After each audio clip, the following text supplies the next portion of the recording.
Hello students, मैं हूं प्रेम प्रकाश उठाकर अनोखी पाठशाला में आप सभी का स्वागत करता हूं। आज हम लोगों का टॉपिक है एनसीईआरटी 10th क्लास में एक्सरसाइज 9.1 क्वेश्चन नंबर 6। तो क्वेश्चन यहाँ हमने लिख दिया है, आइए इसको हम लोग समझ लेते हैं। 1.5 सेंटीमीटर लंबा एक लड़का है जो 30 मीटर 1.5 मीटर लंबा एक लड़का 30 मीटर ऊंचे भवन के शिखर को देख रहा है। तो यहाँ कह रहा है कि पहली स्थिति में उसकी आंख द्वारा 30 डिग्री का उन्नयन कोण बनाया जा रहा है और वह कुछ दूरी चल के आगे जब बढ़ता है, अर्थात ए से उसकी आंख बी पॉइंट पे पी पॉइंट पे हो जाती है और पैर बी से क्यू पर हो जाता है, तब आंख का उन्नयन कोण बदलकर 60 डिग्री हो जाता है। हमें चली गई दूरी ए पी या बी क्यू जो भी कहें दोनों बराबर है, ए पी हमें ज्ञात करना है। तो हमारे ज्ञात करने का तरीका क्या होगा, हम लोग थोड़ा सा समझ लेते हैं। भवन की टोटल ऊंचाई है 30 मीटर और लड़का है 1.5 मीटर लंबा, तो 1.5 मीटर यहाँ भी होगा।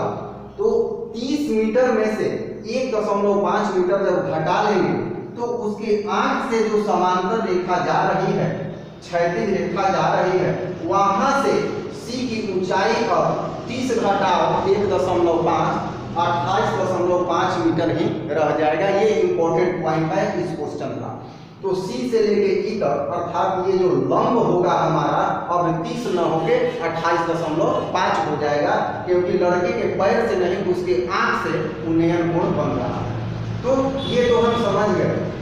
अब हमारा क्या होगा, सोच ए पी हमें याद करना है, तो हम ए सी ई में एक बार ए ई निकाल लेंगे और फिर पी सी ई में एक बार पी ई निकाल लेंगे और ए ई से पी ई घटा लेंगे तो हमारा ए पी निकल जाएगा। चलिए बनाना प्रारंभ करते हैं। हाइट एंड डिस्टेंस के क्वेश्चन में कुछ लिखना होता है तो हमने समय को ध्यान में रखते हुए पहले ही लिख दिया है। मान लिया कि 1.5 मीटर लंबा ए बी एक लड़का है तथा सी डी एक भवन है जिसकी ऊंचाई 30 मीटर है। लड़का जब पहली स्थिति में है तब उसके आंख द्वारा भवन के शिखर का उन्नयन कोण 30 डिग्री और फिर दूसरी स्थिति में बदलकर 60 डिग्री हो जाता है। हमें लड़के द्वारा चली गई दूरी ए बी ज्ञात करनी है। ये हम इतना लिख दिए हैं पहले। अब आइए क्वेश्चन हम लोग बनाना प्रारंभ। हमें एपी ज्ञात करना है, तो एपी बराबर क्या होगा, एई घटाओ पीई।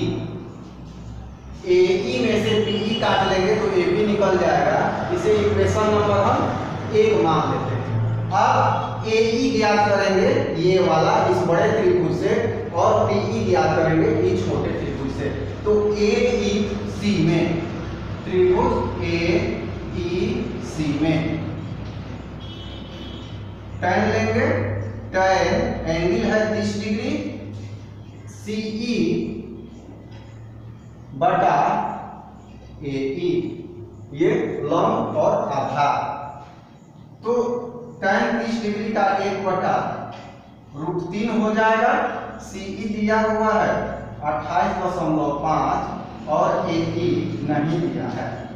अब हम देख लेते हैं, तिर्यक गुणन कर लेंगे। एई बराबर 28.5√3 मीटर, ये एई बराबर निकल गया एई। अब हम इसी तरह से पीई निकालेंगे। तो पीई निकालने के लिए हम अलग त्रिभुज देखते हैं। त्रिभुज PEC में, त्रिभुज PEC में, त्रिभुज PEC में इसमें भी tan लेंगे। tan 60 डिग्री बराबर CE बटा PE। CE कितना है, वो 28.5 है और यहाँ है PE 28.5, दोनों का लगभग सेम है। अब यहाँ tan 60 डिग्री है तो ये हो जाएगा √3 बराबर 28.5 बटा PE। यहाँ हो गया। अब अगले स्टेप में PE बराबर हो जाएगा 28.5 बटा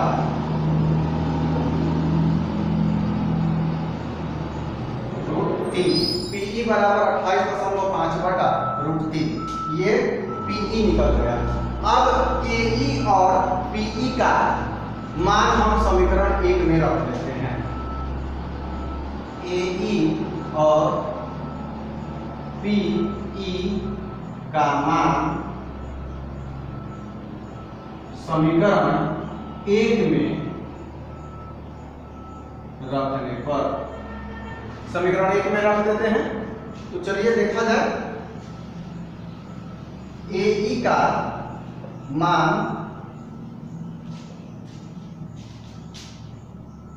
AP बराबर, AE बराबर आया था 28.5 √3 और यहाँ माइनस है। PE बराबर है 28.5 बटा √3।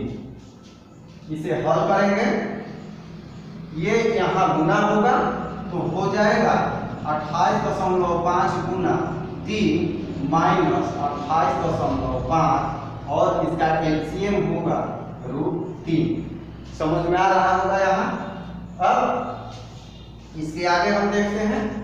यहाँ 28.5 है। हम चाहें तो 3 से गुना करके इतना घटा देंगे, या गुना से बचना है तो 28.5 कॉमन ले लेंगे। इसमें 3 बचेगा, इसमें 1 बचेगा, बटा में हो गया √3।